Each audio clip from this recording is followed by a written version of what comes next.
우리가 지난 시간 보았던 것처럼 이제 주님께서 제자들을 갈릴리 호수를 건너서 건너편으로 밤에 가게 하십니다. 그런데 그만 가던 도중에 큰 풍랑을 만나게 되었고 이제 그 풍랑 가운데서 배가 침몰할 지경에 이르게 되지요. 그때 그들을 바라보시던 주님께서 그들에게 다가오십니다. 그리고 그들에게 두려워하지 말라라고 말씀하여 주시고 그들을 구원하여 주시지요. 이 절체절명의 위기 가운데 주님께서 이렇게 걸어오시는 모습을 본 베드로. 그럼 베드로가 우리가 여러 가지 베드로에게 본받아야 될 믿음의 모습이 여러 가지가 있는데 그 중에 가장 첫 번째 뭐냐면 베드로는 어떤 일이 있든지 간에 어떤 주님께서 행하시는 일들이 있으면 먼저 앞장서서 나갑니다. 뭐 주저주저 하는 게 없어요. 어떻게 보면 좀 너무 급하다 할 정도로 주님께서 뭘 하신다 그러면 일단은 가고 봅니다. 주님께서 이렇게 물 위로 걸어오시는 것을 보게 되자 이제 베드로는 저 주님께서 물 위를 걸으실 정도면 그저 우리에게 좋은 랍비요, 그저 훌륭한 사람 그 정도가 아니라 저분은 하나님께서 보내신 분이라는 것을 어느 정도 확신하게 됩니다. 그러자 이제 베드로가 주님 앞에 어떻게 요청합니까? 주님 앞에 나도 오늘 본문에 어떻게 되죠? 나로 명하여 물 위로 오라 하소서. 베드로가 이제 주님 앞에 주님께 요청합니다. 주님, 저도 주님께 걸어가도록 좀 해주십시오. 저도 물 위를 좀 걷게 해주십시오 라고 주님 앞에 요청을 합니다. 결국 베드로는 주님의 은혜 가운데 성경에 나오는 인물 중에 유일하게 물 위를 걷는 사람이 됩니다. 성경에 병자를 낫게 한 사람도 많이 있어요. 그리고 성경에 수많은 이적을 행한 사람들도 있고 때로는 죽은 사람을 살린 선지자들도 있습니다. 그런데 성경 어디에도 물 위를 걸었다는 사람은 없어요. 가장 근접한 게 모세가 물을 쳐서 가르고 지나가지요. 그렇죠? 그런데 베드로는 물 위를 최초로 건너갑니다. 예수님처럼. 그러나 결국 베드로는 물에 빠져서 주님께 살려달라고 요구하고 결국 주님의 은혜 가운데 다시 물 밖으로 나오게 됩니다. 우리가 오늘 본 게 이 장면인데 우리는 이 장면 속에서 베드로를 통하여 우리가 어떤 믿음을 가져야 되는지를 주님께서 몇 가지 가르쳐 주시는 게 있어요. 오늘 본문을 보게 되면 베드로가 뭐라 말합니까? 먼저 나를 명하사 물 위로 걸어오라 하소서. 여러분, 우리가 먼저 주님 앞에 가져야 될 믿음의 모습 중에 하나는 뭡니까? 우리가 주님 앞에 가는 믿음의 모습은요, 용기입니다. 용기. 우리가 주님 앞에 나아갈 때 여러분 우리는 용기를 가지고 나아가는 것, 여러분 믿음은 용기예요. 여러분, 우리가 믿음 생활한다라는 것 용기 없으면 하기가 어렵습니다. 여러분 아침마다 여러분 어떤 기도 하십니까? 제가 아침에 새벽에 끝나고 이제 올라가서 제가 기도할 때 제 기도하는 내용 중에 하나가 뭐냐, 이런 기도를 해요. 하나님, 오늘도 하나님의 말씀대로 바르게 살아갈 수 있는 용기 달라고 기도합니다. 여러분, 우리가 살면서요, 여러분 내가 뭘 해야 되는지 혹시 몰라서 여러분 못하는 게 많으십니까? 그런 경우도 물론 있겠지요. 그런데 우리가 행하는 잘못의 대부분은 알면서도 합니다. 거짓말하면 안 된다는 거 알면서 거짓말해요. 속이면 안 된다는 거 알면서 속입니다. 기도해야 된다는 거 알면서 기도 안 합니다. 성경 봐야 된다는 거 알면서 성경 안 봅니다.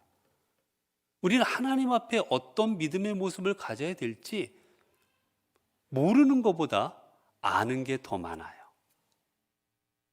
그런데 왜 믿음의 모습을 가지 못합니까?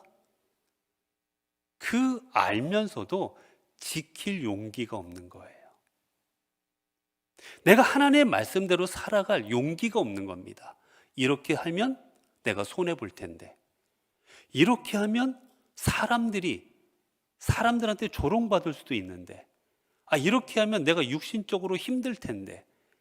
여러분, 우리는 여러 가지 늘 핑계를 대면서 사실은 안 합니다. 여러분, 말씀대로 살아갈 때도 용기가 필요한 거예요.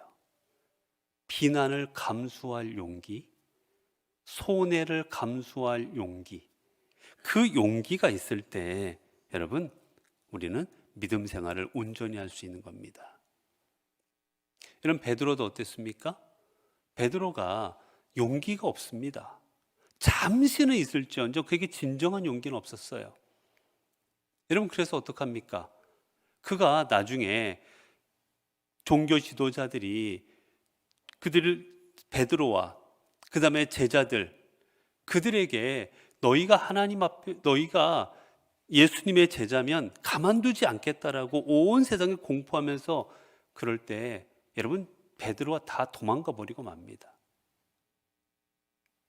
대제사장 집에 찾아갔던 베드로, 어린 여종이 너도 예수님과 함께 다녔지라고 말할 때 여러분, 베드로는 내가 예수님을 믿고 따랐던 그 베드로가 맞습니다, 이야기할 용기가 없었습니다.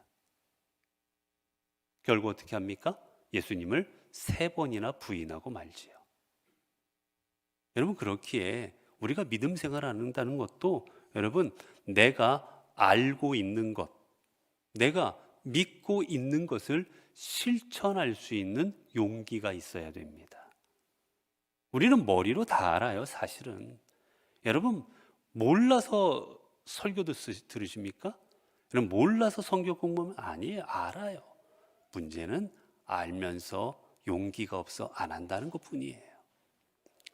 자, 그 다음에 베드로가 이제 용기를 내어서 주님 앞에 잠시 걸어갔지만 그는 곧 물에 빠져버리고 맙니다. 여러분, 왜 베드로가 물에 빠졌을까요? 왜 베드로가 물에 빠졌을까? 몇 발자국 그도 떼었습니다. 몇 발자국 떼었는데 그가 물에 빠져버리고 말아요. 이유가 뭘까요? 너무 무거워서? 몸이 너무 무거워가지고 지탱이 안 돼서 빠졌을까요? 성경에 보니까 뭐라고 되어 있습니까? 여기 보니까 바람을 보고 무서워 빠져가는지라. 여러분, 나가서 걷다 보니까 어때요? 바람이 몰아쳤다는 얘기는 뭐예요? 풍랑이 치는 걸 바라본 겁니다. 내가 지금 어디에 있어요? 풍랑 치는 물 위에 내가 서 있는 겁니다. 그래서 어떻게 돼요? 무서운 거예요. 풍랑을 바라보자 무섭습니다. 내가 지금 여기서 뭐 하는 거지? 내가 지금 어디에 서 있는 거지? 이게 말이 됩니까? 말이 안 되지? 그 상황을 보게 되자 베드로는 마음에 무서움이 생기고 그의 믿음이 약해지기 시작합니다. 여러분, 그래서 주님께서 뭐라 말씀하십니까? 나중에 이 베드로가 물에 빠져서 주님이 건져주실 때 뭐라 말해요? 31절에 보면 예수께서 즉시 손을 내밀어 그를 붙잡으시며 이르시되 믿음이 작은 자여. 왜 의심하였느냐? 믿음이 작은 자여. 주님이 그를 책망한 게 뭡니까? 믿음이 작다는 거. 믿음이 없는 게 아니었어요. 베드로는 믿음을 갖고 있었습니다. 근데 그 믿음의 모습이 어때요? 양이 작았습니다, 믿음이. 그래서 주님은 믿음이 작은 자여. 여러분, 풍랑치는 저 바다, 풍랑치는 갈릴리 호수를 바라보게 되자 불안에 빠진 그는 어떡합니까? 의심하기 시작합니다. 어떤 의심을 했을까요? 야, 이거 큰일 났다. 혹시라도 물에 빠지면 어떡하지? 혹시라도 내가 여기 빠지면 이거 죽을 수도 있을 텐데. 주님의 능력을 의심하기 시작합니다. 그러게 되자 물에 빠져버리는 거예요. 여러분, 우리가 언제 시험에 듭니까? 여러분, 우리가 시험 든 거는 풍랑이 시험이 드는 거 아니에요. 내가 의심할 때 시험 드는 겁니다. 똑같아요. 어떤 사람도, 이 땅에 살아가는 사람, 어떤 사람도 풍랑을 경험하기도 하고 때로는 탄탄대로를 경험하기도 하고 어려운 일 다 똑같이 경험합니다. 그런데 누구는 이겨내고 누구는 시험에 들어요. 이유가 뭡니까? 그것을 바라보고 내가 어떤 마음을 갖냐라는 겁니다. 의심하거나 두려워하면 시험 드는 것이고, 내가 주님께서 나를 붙잡아 주실 줄로 믿고 내가 담대히 나아가면 이겨내는 겁니다. 여러분, 그렇기에 우리가 담대한 믿음을 가지려면 어떻게 해야 됩니까? 우리가 담대한 믿음을 가지려면 우리는 풍랑을 바라보는 게 아니라 주님을 바라봐야 되는 거예요. 분명 풍랑이 칩니다. 분명 지금 출렁이고 있어요. 지금 물결이. 지금 내가 타고 있는 배가 지금 풍전등호와 같이 배가 곧 침몰할 지경까지 심하게 요동치는 거 맞아요. 그게 현실입니다. 그런데 그걸 이겨내려면 누구를 봐야 된다고요? 주님을 보는 겁니다, 여러분. 우리가 어려운 일을 이겨낼 때 이 중요한 사실이 뭐냐? 누구를 보느냐는 거예요, 여러분. 여러분, 다윗과 골리앗이 있었습니다. 자, 다윗과 골리앗의 싸움, 제가 많이 말씀을 드렸는데, 자, 다윗과 골리앗의 싸움이 될까요, 안 될까요? 안 돼요, 여러분. 골리앗은 2m 98, 3m 정도 되는 거인이었고요. 여러분, 다윗은 소년이에요, 소년. 오죽하면 사울이 갑옷을 입혀줬는데 갑옷을 못 입습니다, 작아가지고. 그는 왜소했어요. 어린아이처 왜소했어요, 아직. 전쟁의 이 싸움에서 이길 수 있는 조건이 되질 않습니다.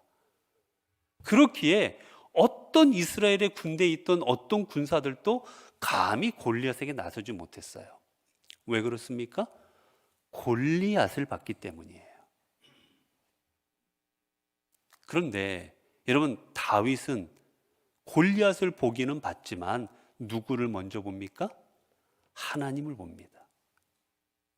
하나님을 보니까 그 다음에 어떻게 돼요? 하나님의 눈을 통해서 골리앗을 봅니다.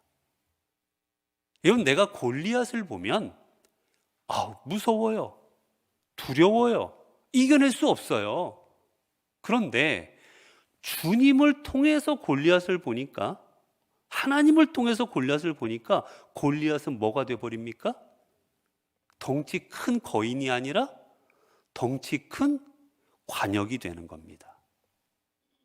큰 관역이 되어버리고 마는 거예요. 어디다 던져도 한 방은 맞을 거다. 여러분, 그냥 보면 감당할 수 없는 거인이지만 주님 통해서 보면 그는 관역에 불과해져요. 그렇게 여러분, 우리가 어떤 일을 당할 때 내가 누구를 보느냐가 중요한 겁니다. 이스라엘 민족이 출애굽을 한 후에 이제 가나안 땅에 입성하기 바로 직전이에요. 하나님께서는 들어가라 했지만 이스라엘 백성들 안 들어갑니다. 좀 정탐해봐야 되겠다. 야, 그 땅이 어떤 땅인지 알아야지 어떻게 그냥 들어가냐, 갔다가 다 죽으면 어떡하냐고 12 정탐꾼을 보냅니다. 12 정탐꾼이 보고 온 것을 보고하지요. 그들이 직접 목격한 걸 보고합니다.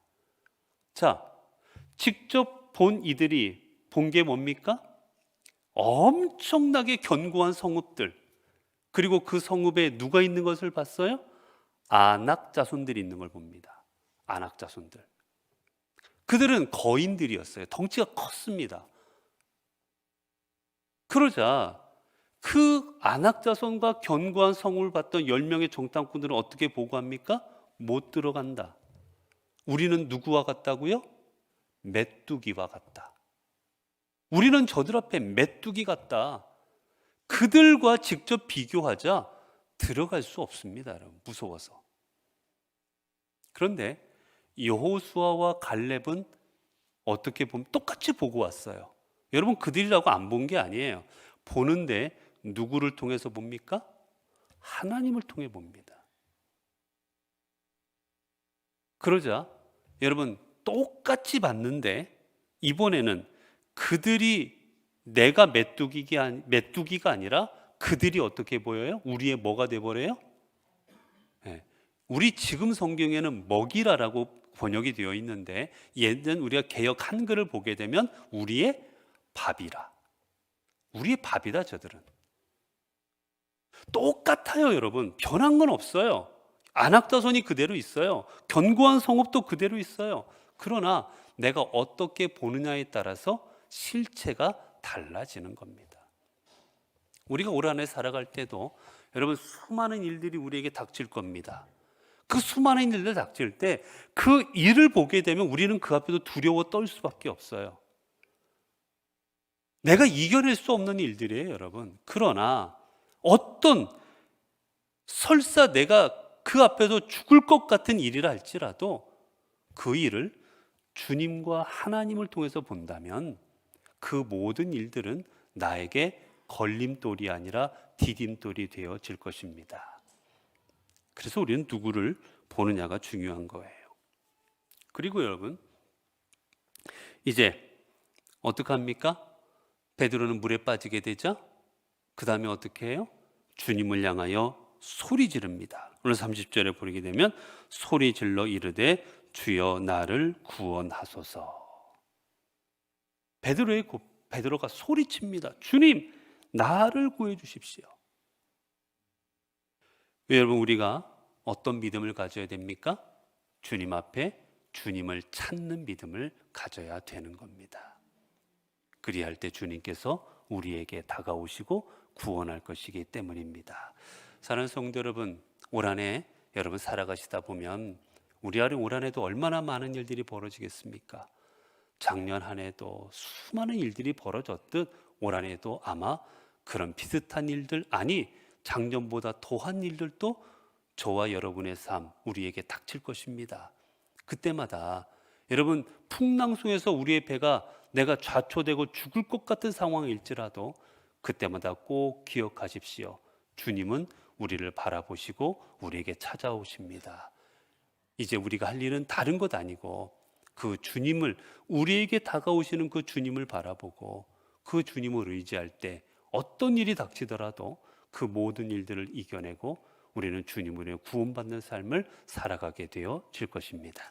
기도하겠습니다. 은혜로우신 아버지 하나님, 저희들의 삶 가운데 늘 찾아오시고 풍랑 속일지라도 비바람이 몰아치고 어떤 환경일지라도 우리에게 찾아오셔서 우리를 잡아주시고 일으켜 주시는 분이 우리 주님이신 줄로 믿습니다.